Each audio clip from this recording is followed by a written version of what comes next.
전라남도 구례군 119 상황실에 긴급 전화가 울렸습니다. 119입니다. 무슨 일이신가요? 수화기 너머로 다급하게 떨리는 여성의 목소리가 흘러나왔습니다. 목소리 주인은 숨을 헐떡거리며 공포에 질려 있었습니다. 여기 봉남리 박순자 할머니가 쓰러져 계세요. 의식이 없어요. 빨리 와주세요. 119 대원은 침착하게 주소를 확인하고 즉시 출동 신호를 보냈습니다. 3분 만에 긴급 사이렌을 울리며 구급차가 좁은 골목길로 들어섰습니다. 지나가던 동네 주민들이 구급차를 보고 걱정스러운 눈빛으로 모여들었습니다. 어머, 박순자 할머니네 집이네. 무슨 일이래? 아까 집으로 뛰어가는 걸 봤는데. 수십 년 동안 같은 동네에서 살아온 이웃들의 걱정 어린 수군거림이 들렸습니다. 구급대원들은 신속하게 장비를 들고 할머니의 집으로 들어갔습니다. 낡은 대문이 열려 있었고 마당에는 전날 내린 폭우의 흔적이 역력했습니다. 119 구급대원입니다. 구급대원들은 다급하게 거실로 들어섰습니다. 그곳에는 박순자 할머니가 바닥에 쓰러져 있었습니다. 할머니의 얼굴은 창백했고 입술은 푸르스름한 빛을 띠고 있었습니다. 선임 구급대원이 재빨리 할머니의 맥박을 짚었습니다. 미약하지만 불규칙한 심장 박동이 느껴졌습니다. 심장마비 증상입니다. 빨리 병원으로 이송해야 합니다. 구급대원들이 신속하게 응급처치를 시작했습니다. 산소 마스크를 씌우고 심전도 측정기를 연결하는 사이 할머니의 눈이 가늘게 떠졌습니다. 그 시선은 혼란스러워 보였지만 곧 강한 의지가 번쩍였습니다. 할머니는 산소 마스크를 통해 희미한 숨을 내쉬며 구급대원의 팔을 놀라울 정도로 강하게 붙잡았습니다. 파출소에 김경희를 불러주세요. 죽기 전에 꼭 만나야 해요. 할머니의 목소리는 가냘팠지만 그 안에 담긴 절박함은 누구라도 느낄 수 있을 정도로 강렬했습니다. 78세의 노인의 손길이라고는 믿기 힘든 힘으로 구급대원의 팔을 붙잡은 할머니의 손가락 관절은 하얗게 변했습니다. 할머니, 지금은 병원부터 가셔야 합니다. 상태가 위급하세요. 구급대원은 부드럽지만 단호한 목소리로 설명했습니다. 그러나 할머니는 고개를 가로저으며 구급대원의 팔을 더 세게 붙잡았습니다. 할머니의 눈에는 눈물이 고였고 그 안에는 40년의 세월이 응축된 간절함이 담겨 있었습니다. 제발, 제발, 김경희. 할머니의 애원에 선임 구급대원은 잠시 동료와 눈빛을 교환했습니다. 짧은 순간이었지만 두 사람 사이에 침묵의 합의가 이루어졌습니다. 어쩌면 이것이 할머니의 마지막 소원일지도 모른다는 직감이 들었습니다. 알겠습니다. 병원으로 가는 동안 연락해 보겠습니다. 구급대원의 말에 할머니의 얼굴에 미세한 안도감이 스쳤습니다. 굳게 담은 입술이 살짝 풀리며 감사의 표정이 어렸습니다. 할머니를 들것에 실으면서 선임 구급대원은 동료에게 고개를 끄덕였고 젊은 구급대원은 곧바로 무전기를 들었습니다. 구급차가 구례 시내의 작은 병원으로 향하는 동안 후배 구급대원은 무전으로 지역 파출소에 연락했습니다. 구례읍 파출소입니다. 무슨 일이신가요? 무전기를 통해 들려오는 목소리에는 경계심과 함께 사명감이 묻어 있었습니다. 시골 파출소 특유의 친근함과 진지함이 공존했습니다. 119 구급대원입니다. 혹시 김경희님이신가요? 저는 당직 순경인데요. 무슨 일로 김경희님을 찾으시는 건가요? 구급대원은 할머니의 상태를 전하며 상황을 설명했습니다. 당직 순경의 목소리가 조금 놀란 듯 들렸습니다. 당직 순경은 옆에 놓인 출동 일지를 확인하며 대답했습니다. 김경희님은 지금 마을 반대편 사고 현장에 출동 중이십니다. 오전에 화개장터 쪽에서 교통사고가 있었거든요. 제가 무전으로 상황 전달해서 가능한 빨리 병원으로 가도록 하겠습니다. 감사합니다. 통화가 끝난 후 구급대원은 할머니를 내려다보았습니다. 산소 마스크 아래로 할머니의 입술이 무언가를 중얼거리는 것 같았습니다. 구급대원은 몸을 낮추어 그 말을 듣고자 했습니다. 드디어 찾았어. 영호야. 할머니의 희미한 목소리에 애틋함이 묻어 있었습니다.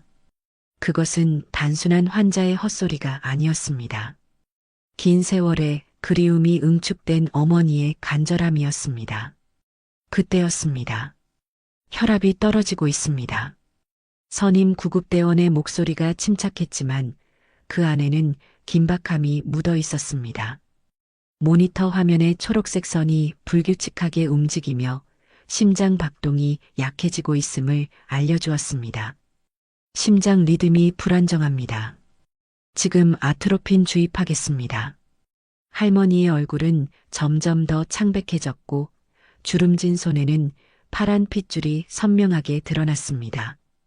갑자기 할머니가 미약한 힘으로 산소 마스크를 벗으려 했습니다. 그 움직임은 약했지만 구급대원의 눈에 곧바로 포착되었습니다. 할머니, 마스크 유지하셔야 합니다. 지금 상태가 위급하세요. 구급대원의 다급한 목소리가 차 안을 울렸습니다. 그러나 할머니의 눈빛에는 강한 의지가 깃들어 있었습니다. 그것은 생존 의지라기보다는 무언가를 반드시 전달해야 한다는 절박함이었습니다. 내가 죽으면 김경희에게 집 서랍을 확인해 달라고. 할머니는 말을 이어가는 중간중간 숨을 헐떡였고 애써 의식을 유지하려고 했습니다. 그 모습은 마지막 힘을 다해 무언가를 전하려는 사람의 모습이었습니다. 할머니의 말이 끊기고 모니터의 경고음이 더 날카롭게 울렸습니다. 구급대원들의 얼굴에 긴장감이 서렸습니다. 이대로라면 병원에 도착하기 전에 할머니가 세상을 떠날 수도 있다는 불안감이 차 안을 감쌌습니다. 할머니의 가슴이 힘겹게 오르내리는 사이 젊은 구급대원은 할머니의 손을 조심스럽게 잡았습니다. 그 손길에는 의료인의 사명감을 넘어선 인간적인 따뜻함이 담겨 있었습니다. 네, 꼭 전해드릴게요. 걱정 마세요. 구급대원의 진심 어린 약속에 할머니의 얼굴에 미세한 안도감이 스쳤습니다. 산소 마스크 아래로 가느다란 미소가 어렸습니다. 그것은 오래된 기다림의 끝에서 마주한 희망의 미소였습니다. 그렇게 구급차는 마지막 희망을 싣고 읍내 유일한 의료기관인 구례보건소를 향해 질주했습니다. 잠시 후 구례보건소 앞에 경찰차 한 대가 급하게 멈춰섰습니다. 차에서 내린 사람은 키가 훤칠한 40대 중반의 남자였습니다. 감색 경찰 제복을 입은 그는 지역 파출소의 김경희였습니다. 그의 얼굴에는 근심 어린 표정이 가득했고 평소의 차분함보다는 급한 마음이 역력했습니다. 그는 경찰차 문을 닫자마자 보건소를 향해 빠르게 걸음을 옮겼습니다. 응급실 접수처에는 중년의 간호사가 앉아 있었습니다. 안녕하세요. 박순자 할머니가 저를 찾으셨다고 들었습니다. 제가 김경희입니다. 김경희의 목소리는 차분했지만 그 안에는 미세한 긴장감이 묻어 있었습니다. 간호사는 고개를 들어 김경희를 바라보았고 곧 주변에 있던 의사에게 눈짓을 보냈습니다. 마침 응급실에서 나오던 젊은 의사가 김경희를 발견하고 다가왔습니다. 김경희님이세요? 할머니께서 계속 찾으셨어요. 의사의 말에 김경희의 눈썹이 살짝 올라갔습니다. 그의 얼굴에는 의아함과 걱정이 뒤섞여 있었습니다. 김경희가 구례읍으로 발령받은 지는 얼마 되지 않았습니다. 박순자 할머니와는 몇 번의 만남뿐이었고요. 그저 동네 경찰과 주민의 관계였을 뿐인데 왜 할머니는 그토록 자신을 찾았을까요? 할머니 건강은 어떻습니까? 김경희의 질문에 의사의 표정이 어두워졌습니다. 그는 안경을 올리며 차분하게 설명했지만 그 목소리에는 무거움이 배어 있었습니다. 할머니 상태가 매우 위급합니다. 지금은 중환자실로 옮겨진 상태고 오늘이 고비가 될 것 같습니다. 의사의 말에 김경희의 얼굴이 굳어졌습니다. 그는 자신도 모르게 한 손으로 제복깃을 만지작거렸습니다. 할머니와 특별한 인연은 없었지만 처음 마주쳤을 때부터 묘하게 눈길을 끌었던 노인이었습니다.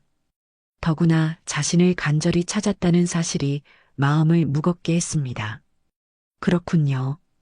그런데 왜 저를 찾으셨을까요? 김경희의 질문에 대답한 것은 아까 구급차에 타고 있던 구급대원이었습니다. 그는 의사와 함께 응급실 밖으로 나오고 있었고 김경희의 말을 듣자 다가왔습니다. 저도 잘 모르겠어요. 할머니께서 의식이 희미해지면서까지도 죽기 전에 김경희를 봐야 한다. 만약에 내가 죽으면 집 서랍을 확인해달라. 는 말씀을 꼭 전해드리라고 하셨어요. 정말 간절해 보이셨습니다. 구급대원의 말에 김경희의 눈썹이 다시 모아졌습니다.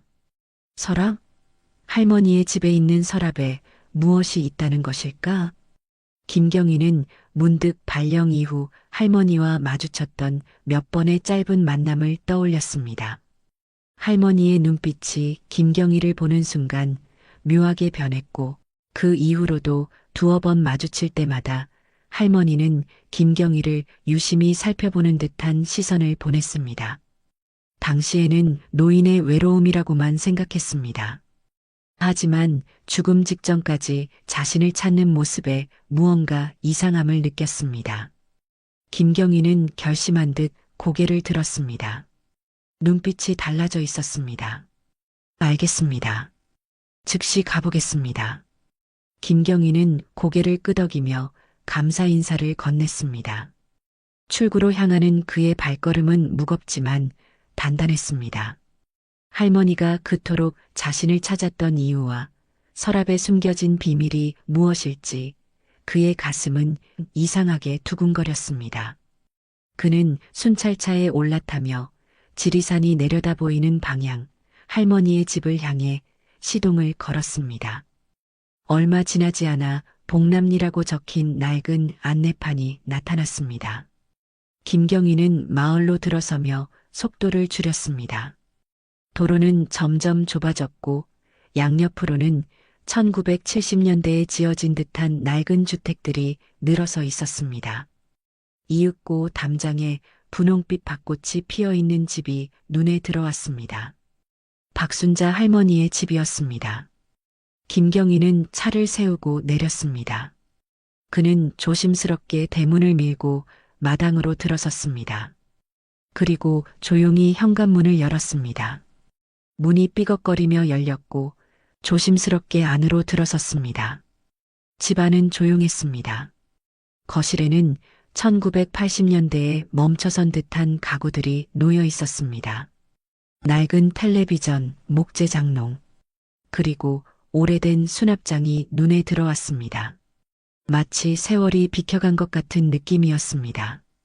김경희의 시선이 거실 한켠에 있는 서랍장으로 향했습니다. 맨이 서랍이 열려 있었고 그 안에서 무언가 종이 끝이 삐죽 나와 있었습니다. 그는 천천히 그쪽으로 걸어갔습니다.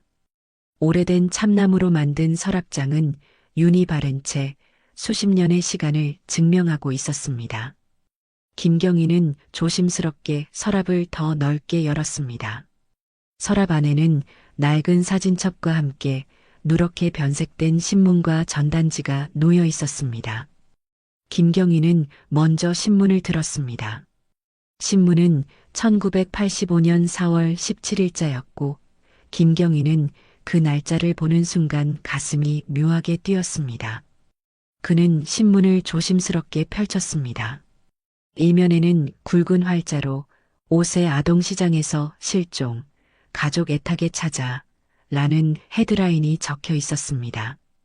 김경희의 눈이 커졌습니다. 그는 기사를 빠르게 읽어 내려갔습니다. 옷의 남아가 시장에서 실종되었다는 내용이었습니다. 아이의 이름은 박영호였고 실종 당시 파란색 줄무늬 티셔츠와 짙은 청색 반바지를 입고 있었다고 했습니다.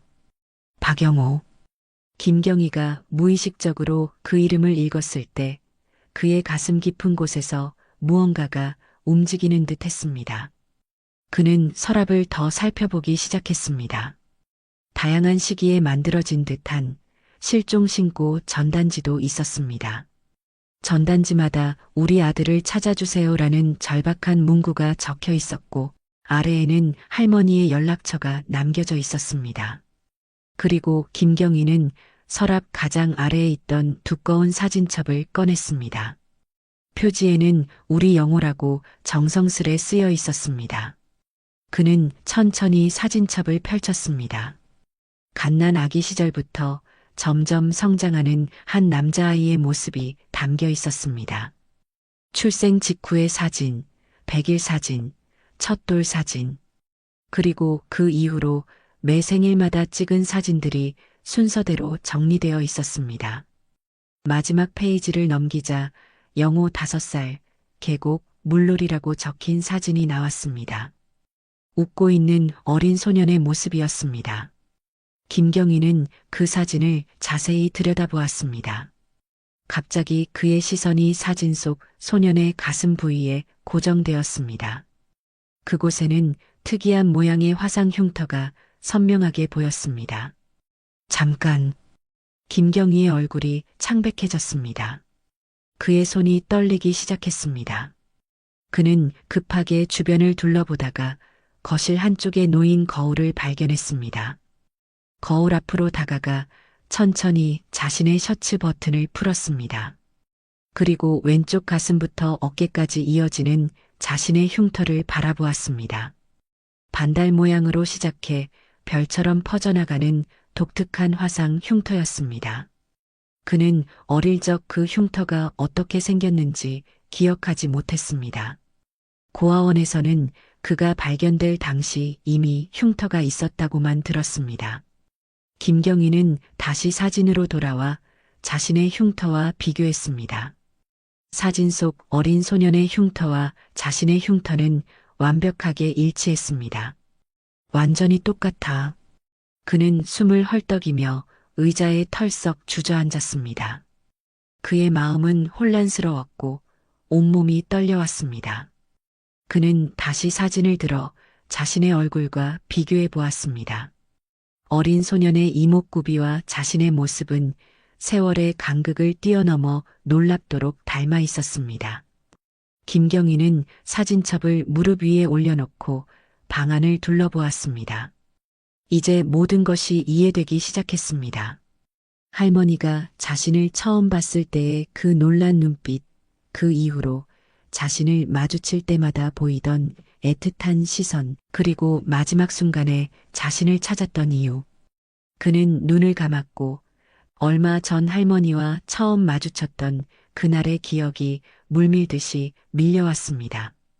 봄비가 내리던 4월의 오후, 박순자 할머니는 집 근처 작은 슈퍼마켓에서 장을 보고 있었습니다. 작은 구례읍의 생활필수품점이었지만 시골 특유의 따뜻한 정이 느껴지는 곳이었습니다. 할머니는 평소처럼 쌀과 반찬거리를 사들고 비닐봉지를 든 채 슈퍼마켓을 나서려던 참이었습니다. 그때였습니다. 할머니의 눈에 들어온 낯선 얼굴, 새로 부임한 경찰이 동료와 함께 인사를 다니는 모습이 보였습니다. 아, 새로 오신 경찰관님인가 보네요. 슈퍼 주인 최 씨 아저씨가 창밖을 바라보며 말했습니다.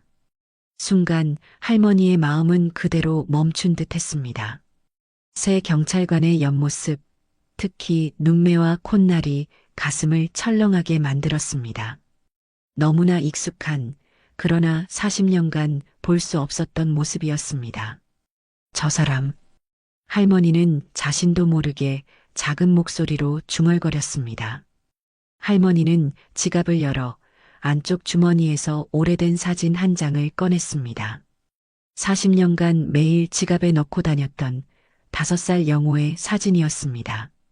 비닐로 여러 번 더 씌워져 있었지만 접히고 해진 흔적이 역력했습니다. 할머니는 떨리는 손으로 사진 속 어린아이의 얼굴과 거리의 경찰관을 번갈아 보았습니다. 눈매가, 콧날이 정말 닮았어. 가슴이 뛰었습니다. 40년간 수많은 사람들의 얼굴을 보며 영호와 비슷한 이목구비를 가진 사람들을 찾아왔지만 이렇게 심장이 뛰었던 적은 없었습니다. 할머니는 천천히 깊은 숨을 들이마셨습니다. 그리고 용기를 내어 김경희에게 다가갔습니다. 떨리는 다리로 걸어간 몇 걸음이 40년의 여정보다 더 길게 느껴졌습니다. 저기, 새로 오신 경찰관님 맞으신가요?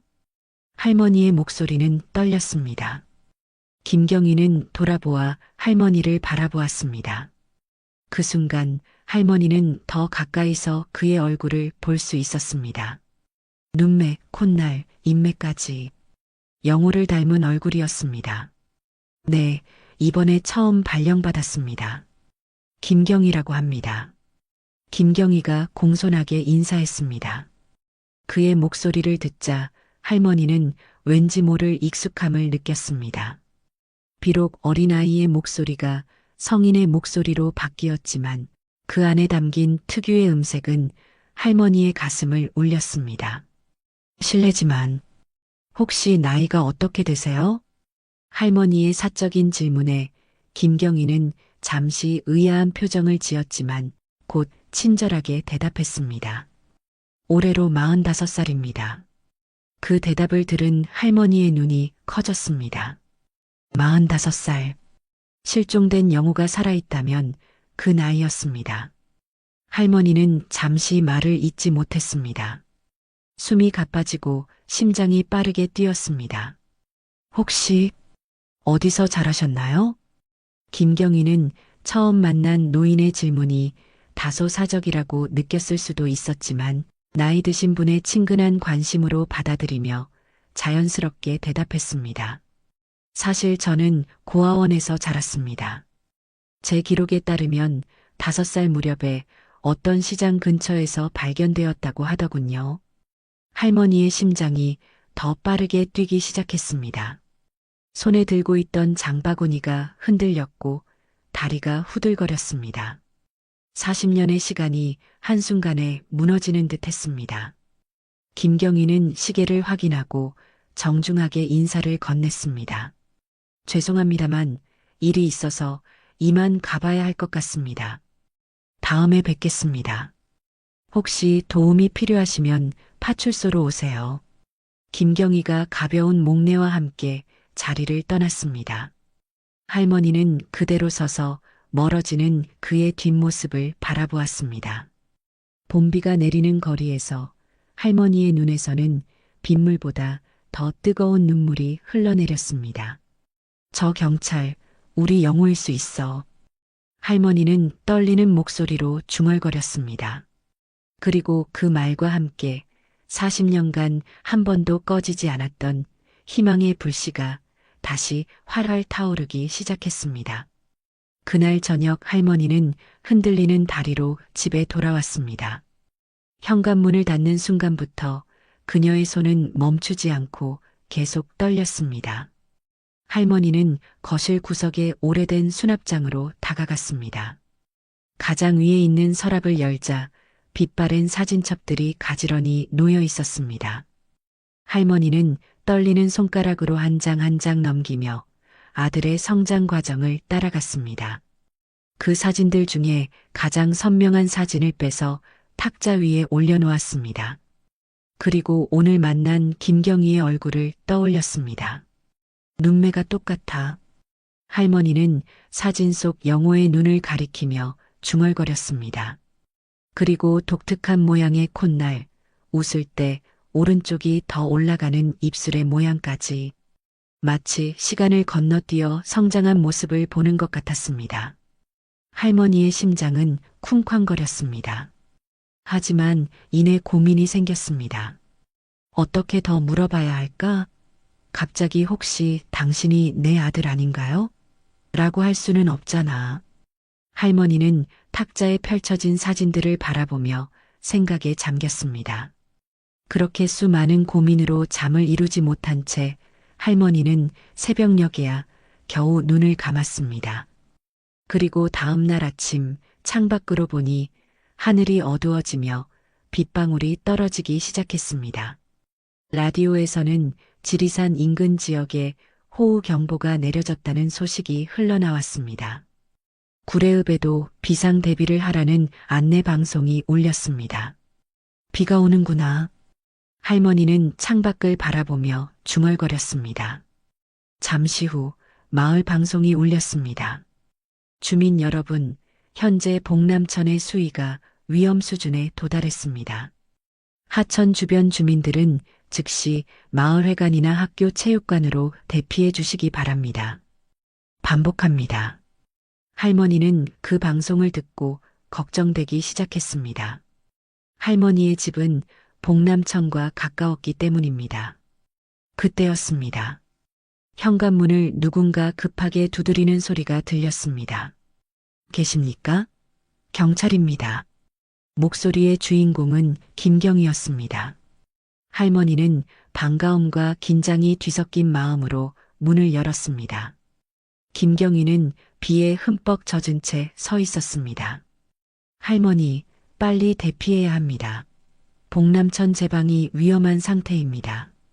지금 주변의 모든 주민들이 학교 체육관으로 대피하고 있어요.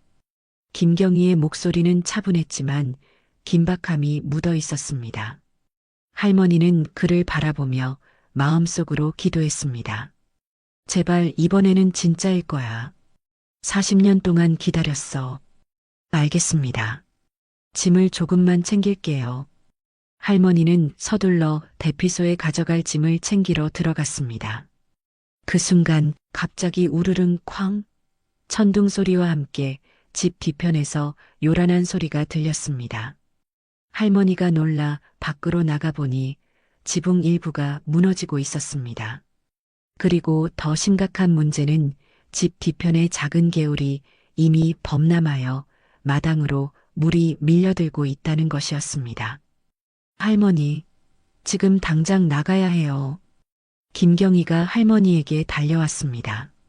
그 순간 불어난 물살에 떠내려온 커다란 나무 토막이 마당으로 밀려 들어왔습니다. 나무는 빠른 속도로 할머니를 향해 밀려오고 있었습니다. 조심하세요. 김경희는 망설임 없이 할머니를 향해 뛰어갔습니다. 그는 할머니를 강하게 밀치며 자신이 대신 나무 토막에 부딪혔습니다. 퍽! 소리와 함께 김경희가 쓰러졌고 그의 셔츠 일부가 나무의 거친 가지에 걸려 찢어졌습니다. 괜찮으세요? 할머니가 놀라 김경희에게 다가갔습니다. 김경희는 고통스러운 표정을 지으며 천천히 일어났습니다. 그의 제복 상의는 젖은 채로 찢어져 흉터가 드러나 있었습니다. 가슴 왼쪽에서부터 어깨까지 이어진 독특한 반달 모양의 흉터, 마치 초승달이 가지를 뻗은 듯한 특이한 형태의 화상 자국이었습니다. 할머니의 눈이 커졌습니다. 시간이 멈춘 듯한 느낌이었습니다. 40년 전의 기억이 생생하게 되살아났습니다. 4살이던 영호가 부엌에서 끓는 물주전자를 만지다가 쏟아 화상을 입던 그날, 병원에 실려가 치료받던 그 상처의 모양, 완벽하게 일치했습니다. 그 흉터, 할머니의 목소리는 떨렸고 눈에는 눈물이 가득 고였습니다. 김경희는 할머니의 시선을 따라 자신의 가슴을 내려다보았습니다. 괜찮습니다. 옛날에 생긴 상처예요. 김경희는 당황한 듯 서둘러 찢어진 셔츠를 여미려 했습니다. 그의 표정에는 의아함이 서려 있었습니다. 위급한 상황에서 왜 할머니가 자신의 흉터에 그토록 관심을 보이는지 이해할 수 없었습니다. 할머니는 갑자기 결심한 듯 집 안쪽을 향해 걸음을 옮겼습니다. 쓰러진 장식장 쪽을 바라보며 서랍을 뒤지려 했습니다. 잠깐만요. 당신에게 보여줄 게 있어요. 할머니의 모든 감각은 흐려졌습니다. 비가 내리는 소리도 물이 불어나는 소리도 들리지 않았습니다. 그저 40년 만에 찾은 아들 앞에 서 있다는 사실만이 그녀의 마음을 가득 채웠습니다. 할머니, 지금은 안 됩니다. 물이 계속 불어나고 있어요. 김경희의 다급한 외침도 들리지 않는 듯 할머니는 서랍으로 다가갔습니다. 그러나 그 순간 집 측면에서 요란한 소리와 함께 담장이 무너지고 물이 거세게 집 안으로 밀려들었습니다. 물살은 생각보다 훨씬 빨랐고 강했습니다. 이대로는 둘 다 위험합니다. 지금 당장 나가야 해요. 김경희는 할머니의 팔을 꽉 잡았습니다. 그의 눈빛에는 단호함이 서려 있었습니다. 생명이 위험해요, 할머니.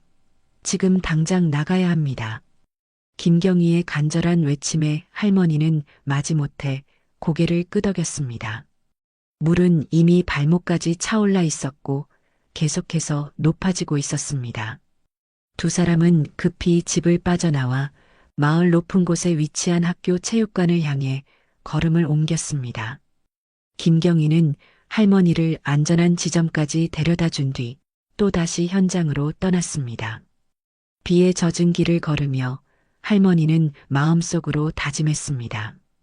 물이 빠지면 바로 집에 돌아가 서랍에서 영호 사진을 들고 김경희를 찾아갈 거야. 확실해. 그 흉터는 절대 우연일 수 없어. 할머니의 눈에는 눈물이 가득했지만 그 눈물은 비에 섞여 아무도 알아차리지 못했습니다. 다음 날 아침 비가 그치고 맑은 하늘이 모습을 드러냈습니다. 복남천의 물은 아직 높은 수위를 유지하고 있었지만 더 이상 불어나지는 않았습니다. 구례읍 체육관에서는 주민들이 하나둘 집으로 돌아가기 시작했습니다. 읍내 방송에서는 수위가 안정되었으니 주민들은 조심스럽게 귀가해도 좋다는 안내가 나왔습니다. 박순자 할머니는 그 소식을 듣자마자 자리에서 일어났습니다. 밤새 잠을 이루지 못한 탓에 얼굴은 피곤해 보였지만 눈빛만은 40년 만에 보는 희망으로 빛났습니다. 그녀는 서둘러 보따리를 챙겨 나섰습니다. 김경희를 찾고 싶었지만 그는 다른 구역으로 파견되었다고 했습니다. 괜찮아. 파출소로 찾아가면 돼. 할머니는 중얼거리며 체육관을 빠져나와 집으로 향했습니다. 마을 곳곳에는 폭우의 흔적이 남아 있었습니다. 도로에는 진흙이 쌓여 있었고 처마 밑으로는 물이 뚝뚝 떨어지고 있었습니다. 가게들은 문을 열지 않았고 주민들은 집 앞 물을 퍼내기에 바빴습니다. 할머니는 자신의 집으로 서둘러 걸음을 옮겼습니다. 그리고 자신이 할 수 있는 최대한의 힘으로 뛰기 시작했습니다. 숨이 차고 몸이 아팠지만 멈출 수 없었습니다. 집 근처에 다다르자 이웃들이 그녀를 발견하고 반갑게 인사를 건넸습니다. 할머니, 괜찮으셨어요? 집이 좀 물에 잠겼다던데. 할머니는 이웃의 인사도 무한 채 자신의 집으로 뛰어들어갔습니다. 대문을 열자 마당에는 폭우의 흔적이 역력했습니다. 그러나 할머니의 관심은 오직 집 안서랍에 있는 사진첩뿐이었습니다. 드디어 찾았어. 할머니는 울먹이며 기쁜 목소리로 외쳤습니다. 40년간의 기다림이 현실이 되는 순간이었습니다. 그녀는 떨리는 다리로 서랍으로 다가갔습니다. 젖은 바닥 위로 물방울 자국이 이어졌습니다. 할머니는 떨리는 손으로 장식장 서랍을 열었습니다. 물이 들어왔던 탓에 서랍이 부풀어 잘 열리지 않았지만 그녀는 힘을 주어 당겼습니다.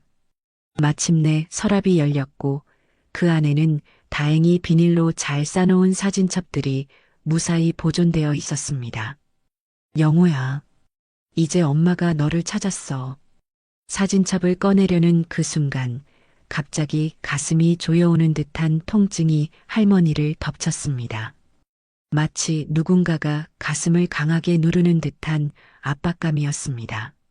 아, 할머니는 통증에 가슴을 움켜쥐며 신음했습니다. 숨이 제대로 쉬어지지 않았고 온몸에 식은땀이 흘렀습니다. 그녀는 바닥에 무릎을 꿇고 서랍에서 사진첩을 꺼내려 손을 뻗었습니다. 그러나 팔에 힘이 빠지기 시작했습니다. 안 돼. 지금은. 곧 그녀의 시야가 흐려지기 시작했고 팔에서 힘이 빠져나갔습니다. 그리고 이내 할머니는 바닥으로 쓰러졌습니다. 순간 창문 너머로 이웃 주민 김 씨가 할머니가 쓰러지는 모습을 목격했습니다. 그녀는 할머니의 집이 괜찮은지 확인하러 온 참이었습니다. 할머니.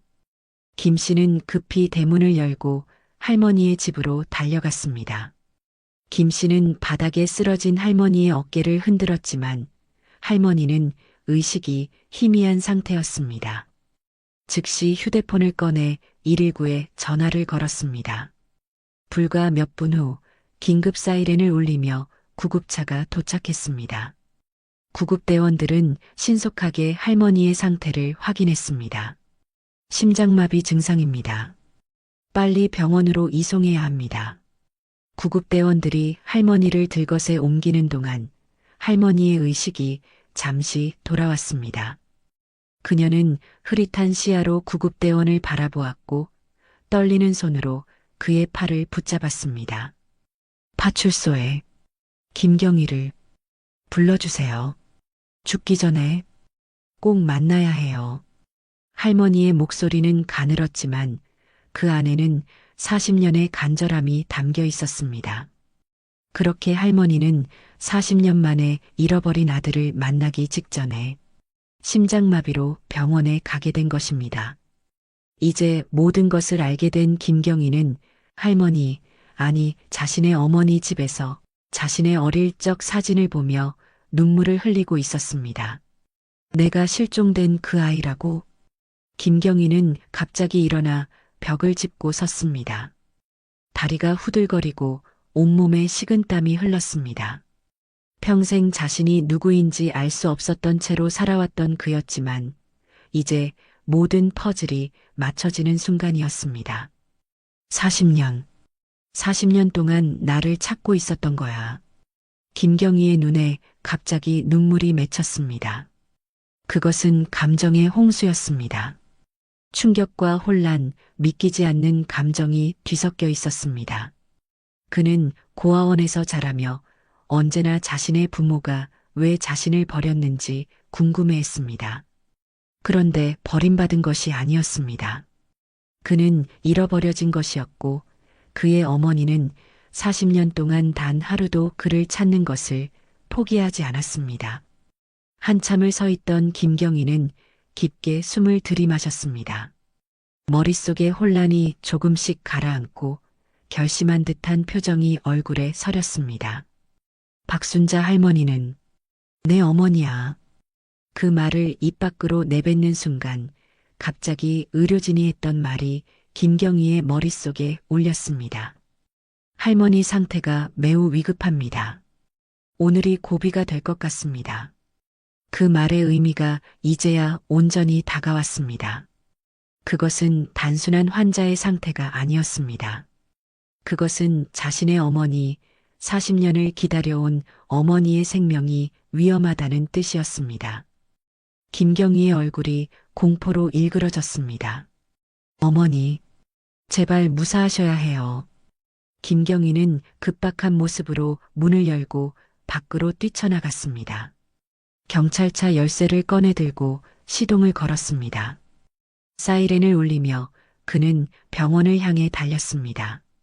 자신이 누구인지 알게 된 지 몇 시간 만에 그는 어머니를 잃을지도 모른다는 공포와 싸우고 있었습니다. 구례보건소 앞에 경찰차가 급하게 멈춰 섰습니다. 문이 열리고 김경희가 뛰어나왔습니다. 그의 제복은 구겨져 있었고 얼굴에는 땀방울이 흘러내렸습니다. 거칠게 숨을 몰아쉬는 그의 모습은 평소에 침착한 경찰관과는 달랐습니다. 병원 로비로 들어선 김경희는 접수처로 곧장 다가갔습니다. 그의 목소리는 떨리고 있었습니다. 박순자 할머니 어디 계십니까? 접수 담당 간호사는 김경희의 다급한 모습에 놀란 듯 했지만 곧 차분하게 컴퓨터를 확인했습니다. 아직 중환자실에 계십니다.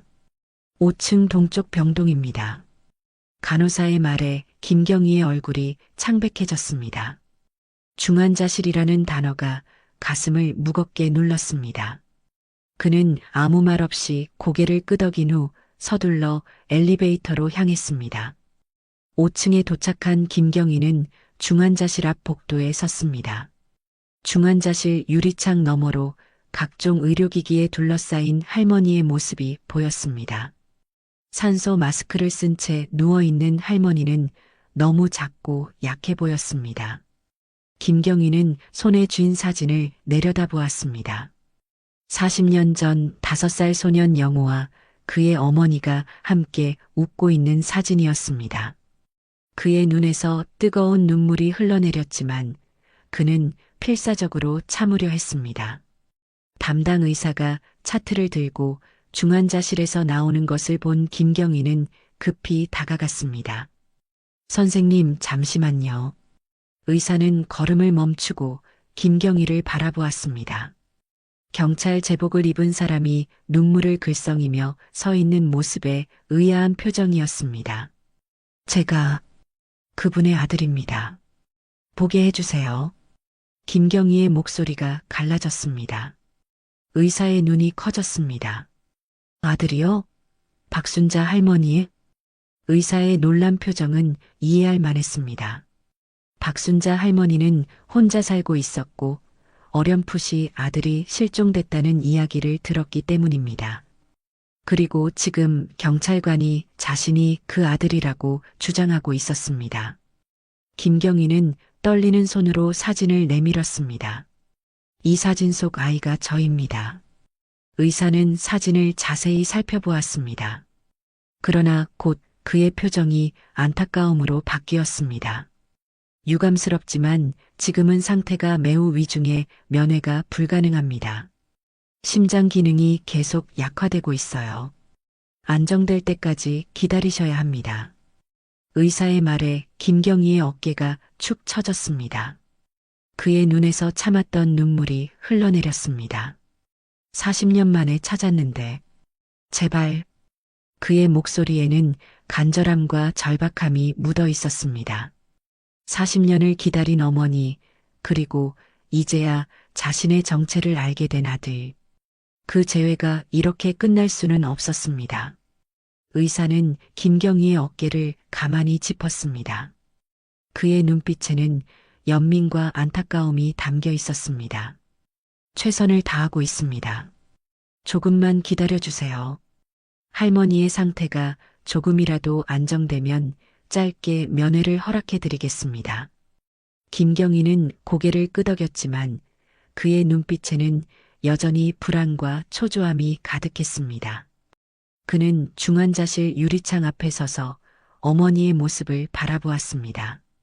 40년의 세월을 건너 드디어 만났지만 가까이 갈 수 없는 아이러니한 상황이었습니다. 어머니, 제가 영호예요. 유리창에 이마를 기대며 김경희는 작게 속삭였습니다. 그 말이 유리창을 통과해 어머니에게 닿기를, 그래서 어머니가 조금이라도 힘을 내기를 간절히 바랐습니다. 중환자실 복도는 병원 특유의 소독약 냄새와 형광등 불빛으로 가득했습니다. 김경희는 복도 의자에 무거운 몸을 기대고 앉아 있었습니다. 그의 손에는 낡은 사진첩이 들려 있었고 그 안에는 40년 전의 기억들이 고스란히 담겨 있었습니다. 그때였습니다. 갑자기 중환자실 내부에서 날카로운 경보음이 울려 퍼지기 시작했습니다. 삐삐삐 소리가 점점 빨라지더니 연속적인 경고음으로 바뀌었습니다. 김경희는 순간 얼어붙은 듯 그 소리를 들었습니다. 무슨 일이? 김경희는 벌떡 일어나 유리창 쪽으로 달려갔습니다. 그의 얼굴에 공포가 서렸습니다.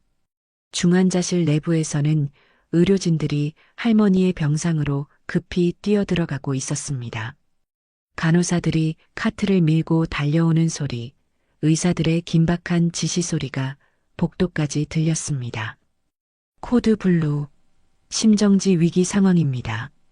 의사의 외침이 병원 복도에 울려 퍼졌습니다. 그 말의 의미를 알아차린 김경희의 얼굴이 창백해졌습니다. 심정지, 안 돼. 제발 안 돼. 김경희는 유리창에 이마를 기댔습니다. 그의 손가락이 유리를 긁었고 그 소리는 그의 가슴 속 절박함을 대변하는 듯 했습니다.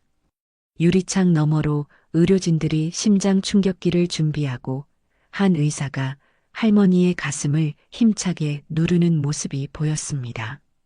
심폐소생술의 시작이었습니다. 이제 막 찾았는데 김경희의 목소리가 떨렸습니다. 겨우 40년 만에 서로를 찾았는데 이대로 영원한 이별이 될 수는 없었습니다.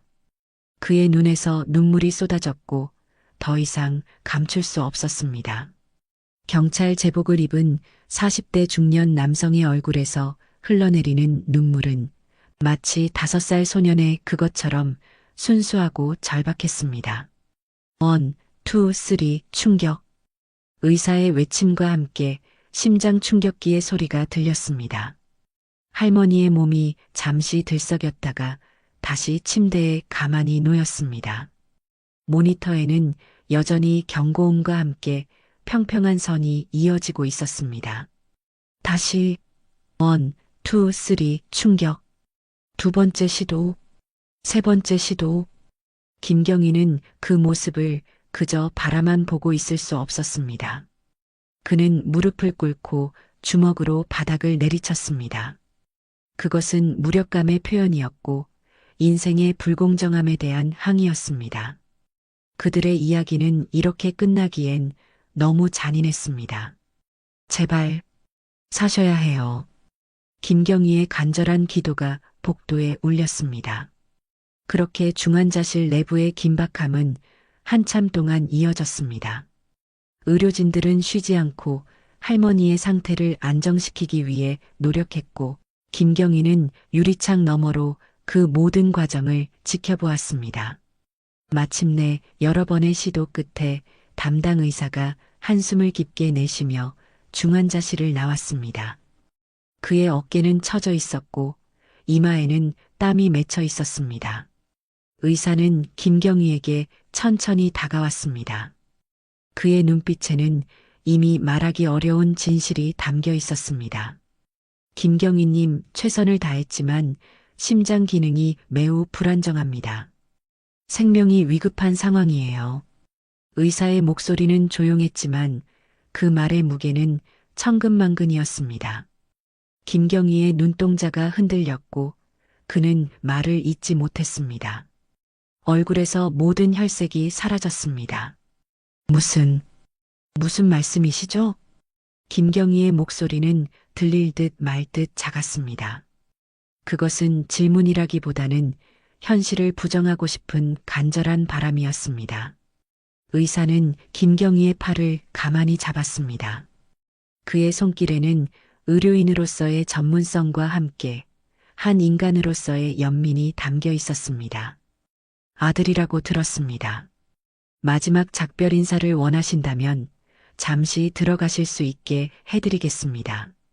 말을 마친 의사의 눈에도 물기가 맺혔습니다.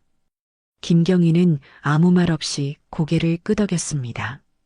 그의 눈에서는 눈물이 흘러내렸지만 더 이상 숨기려 하지 않았습니다. 의사의 안내에 따라 그는 방호복을 입고 손을 소독한 후 중환자실의 문을 열었습니다.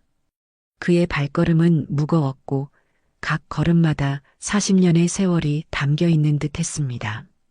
할머니는 병상 위에 누워 있었고 수많은 기계와 호스에 둘러싸여 있었습니다. 산소 마스크 아래로 보이는 그녀의 얼굴은 창백했고 세월의 흔적이 깊게 패인 주름이 마치 인생의 지도처럼 그려져 있었습니다. 김경희는 할머니의 병상 옆에 놓인 의자에 천천히 앉았습니다. 그는 할머니의 얼굴을 바라보며 숨을 깊게 들이마셨습니다. 이제 와서야 그녀의 얼굴을 자세히 볼 수 있었습니다. 눈썹의 모양, 코의 선, 입술의 곡선. 떨리는 손으로 할머니의 손을 조심스레 잡았습니다. 그녀의 손은 차갑고 가벼웠으며 수십 년의 노동으로 굳은 살이 만져졌습니다. 김경희의 목소리가 갈라졌습니다. 어머니. 그 한마디에는 평생 부르지 못했던 호칭에 대한 그리움과 40년의 시간을 뛰어넘은 아들의 애절함이 담겨 있었습니다. 김경희의 눈에서 눈물이 흘러내렸고 그것은 할머니의 손등 위로 떨어졌습니다. 저예요, 영호예요. 모니터의 약한 심장 박동 소리만이 방 안에 울릴 뿐 할머니에게서는 아무런 반응이 없었습니다. 산소 마스크 아래로 희미한 숨결만이 느껴졌습니다. 김경희는 할머니의 손을 두 손으로 감싸 안았습니다. 어머니가 40년 동안 포기하지 않고 찾으셨다는 걸 이제야 알았어요. 김경희의 목소리가 흐느낌으로 변했습니다. 그는 할머니의 손을 자신의 이마에 가져다 대었습니다. 마치 그녀의 손길로 자신의 머리를 쓰다듬어 주기를 바라는 아이처럼. 제가 미리 알았다면 더 일찍 어머니를 찾을 수 있었을 텐데. 모니터의 심장 박동이 점점 약해지는 소리가 김경희의 귀에 들렸습니다. 그는 할머니의 얼굴을 바라보았습니다. 사랑해요, 어머니. 이제 편히 쉬세요. 너무 늦었지만 가시는 길만큼은 끝까지 책임지고 옆에 있을게요. 김경희는 할머니의 손을 부드럽게 쓰다듬었습니다. 그의 손길에는 아들로서의 모든 마음이 담겨 있었습니다. 그 순간 김경희의 말이 끝나자 갑자기 심장 모니터에 미세한 변화가 나타나기 시작했습니다. 아주 미세한 변화였지만 김경희의 눈에도 그 차이가 보였습니다. 김경희가 놀라 할머니의 얼굴을 바라보았습니다. 산소 마스크 아래로 할머니의 입술이 미세하게 움직이는 듯 했습니다. 그는 간호사 호출 버튼을 급히 눌렀고 곧 의료진이 중환자실로 달려왔습니다. 무슨 일이 있었나요? 의사가 모니터를 확인하며 물었습니다. 저도 잘 모르겠습니다. 말을 걸고 있었는데 갑자기 모니터가 변했어요. 의사는 할머니의 상태를 신속하게 확인했습니다. 그의 표정이 살짝 변했습니다. 의아함과 놀라움이 뒤섞인 얼굴로 그는 다시 모니터를 살폈습니다. 다행히 미세한 변화가 있네요. 심장 리듬이 조금 더 안정적으로 바뀌고 있어요. 하지만 아직 상태는 매우 위중합니다. 너무 큰 기대는 하지 마세요. 의사의 말에도 불구하고 김경희의 가슴 속에는 작은 희망의 불씨가 타오르기 시작했습니다. 그렇게 하룻밤이 지나고 아침이 밝았습니다. 김경희는 병원의 허락을 받아 중환자실 옆 의자에서 밤을 새웠습니다. 그는 몇 번이고 깨어나 유리창 너머로 할머니의 상태를 확인했습니다. 아침이 되자 의사가 다시 한번 할머니의 상태를 점검했고 놀랍게도 할머니의 상태는 밤사이 조금씩 안정되고 있었습니다. 아직 예단하기는 이르지만 상태가 예상보다 빨리 안정되고 있습니다. 계속 지켜보도록 하죠. 의사의 말에 김경희는 고개를 깊이 숙였습니다. 그것은 감사의 표현이었고 40년간 포기하지 않았던 어머니의 강인함에 대한 경애였습니다. 이틀이 지났습니다. 김경희는 경찰 업무와 병원을 오가며 할머니의 상태를 지켜보았습니다. 놀랍게도 할머니의 상태는 계속해서 호전되고 있었습니다. 정말 놀랍습니다, 김경희님. 의사가 차트를 확인하며 말했습니다. 예상보다 회복이 빠릅니다. 의학적으로는 설명하기 어려운 부분이 있지만 할머니의 강한 생명력과 의지가 회복을 도와주고 있는 것 같습니다. 김경희는 묵묵히 고개를 끄덕였습니다. 그는 의사의 말이 단순한 위로가 아니라는 것을 알고 있었습니다. 어머니는 40년 동안 아들을 찾기 위해 포기하지 않았고 그 의지는 이제 삶을 향한 투지로 변한 것 같았습니다. 일주일이 지났습니다. 할머니는 이제 일반 병실로 옮겨졌고 김경희는 가능한 한 많은 시간을 병실에서 보냈습니다. 그는 할머니에게 자신의 이야기를 들려주었습니다. 고아원에서의 생활, 경찰이 되기까지의 과정, 그리고 이제 구례읍으로 발령받게 된 이유에 대해 할머니는 여전히 의식이 없는 상태였지만 김경희는 할머니가 모든 이야기를 듣고 있다고 믿었습니다. 그렇게 며칠이 지나고 김경희는 파출소에서 근무 중이었습니다. 마을의 민원을 처리하고 있던 중 병원에서 전화가 왔습니다. 김경희님, 할머니께서 완전히 의식을 되찾으셨습니다. 지금 오실 수 있으신가요? 간호사의 말에 김경희의 심장이 뛰었습니다. 그는 즉시 동료에게 상황을 설명하고 모든 일을 미루었습니다.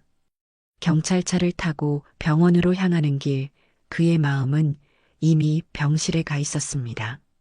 병원에 도착한 김경희는 숨을 헐떡이며 병실로 달려갔습니다.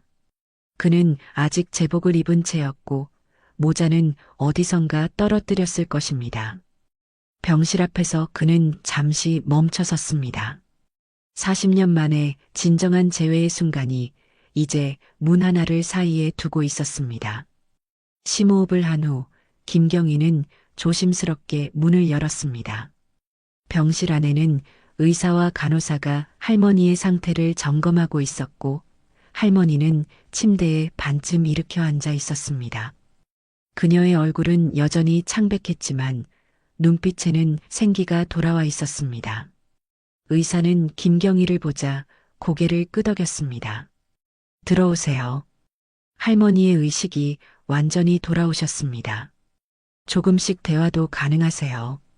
김경희는 의사의 허락을 받아 할머니의 침대 옆으로 다가갔습니다. 그의 심장은 요동쳤고 숨은 가빠졌습니다. 할머니 곁에 선 김경희는 떨리는 목소리로 불렀습니다. 어머니. 할머니는 천천히 눈을 움직여 김경희를 바라보았습니다. 처음에는 혼란스러운 표정이었습니다. 그녀는 눈을 깜빡이며 김경희의 얼굴을 살폈습니다. 점차 할머니의 눈에 인식의 빛이 들어왔고 김경희를 바라보는 시선이 달라졌습니다. 그녀의 눈에서 천천히 눈물이 흘러내렸습니다. 떨리는 손이 김경희를 향해 조금씩 움직였습니다.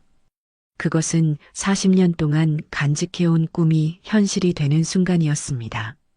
김경희는 그 손을 조심스럽게 잡아주었습니다. 네, 어머니. 영호예요. 할머니의 입술이 떨렸습니다. 그녀는 힘겹게 말을 이어갔습니다. 영호야. 그 한마디에 담긴 40년의 그리움이 병실 안에 울려 퍼졌습니다. 할머니의 눈물이 더 크게 흘러내렸고 그녀는 떨리는 목소리로 계속했습니다. 40년. 매일 기다렸단다. 할머니는 약해진 손으로 김경희의 얼굴을 더듬었습니다. 그녀의 손가락은 아들의 눈과 코, 입술을 따라 부드럽게 움직였습니다. 마치 사진 속에서만 보아온 아들의 얼굴을 확인하는 듯 했습니다. 내 얼굴 잊지 않으려고 매일 사진을 보았어. 할머니의 목소리는 약했지만 그 안에 담긴 모성애는 40년의 세월을 뛰어넘어 강렬했습니다. 그녀는 숨을 고르며 계속 말을 이었습니다. 포기하라는 말, 미쳤다는 말, 다 들었지만 엄마는 알았어. 내가 살아있다는 걸. 김경희도 할머니의 손을 꼭 쥐며 눈물을 흘렸습니다. 그것은 더 이상 경찰관의 눈물이 아니었습니다. 40년 만에 어머니를 찾은 아들의 눈물이었습니다. 할머니의 입가에 미소가 번졌습니다. 그것은 40년 동안의 슬픔을 씻어내는 미소였습니다. 이제 더는 찾지 않아도 되는구나. 그 말에 김경희는 더욱 굳게 할머니의 손을 잡았습니다. 네, 어머니. 이제 더는 찾지 않으셔도 돼요. 제가 여기 있어요. 영원히 어머니 곁에 있을게요. 방 안에 있던 의료진들도 이 감동적인 재회의 순간을 지켜보며 눈시울을 붉혔습니다. 간호사는 몰래 눈물을 닦았고 의사는 깊은 숨을 내쉬었습니다. 나중에 복도에서 김경희와 마주친 의사는 그의 어깨를 가볍게 두드리며 말했습니다. 이런 회복은 의학적으로 기적에 가깝습니다. 어머님의 강한 의지와 당신을 만나려는 소망이 이루어진 거겠죠. 의학보다 더 강한 것이 있다면 그것은 사랑과 의지일 겁니다. 의사의 말에 김경희는 깊이 고개를 숙였습니다. 그의 가슴에는 감사함이 가득했습니다.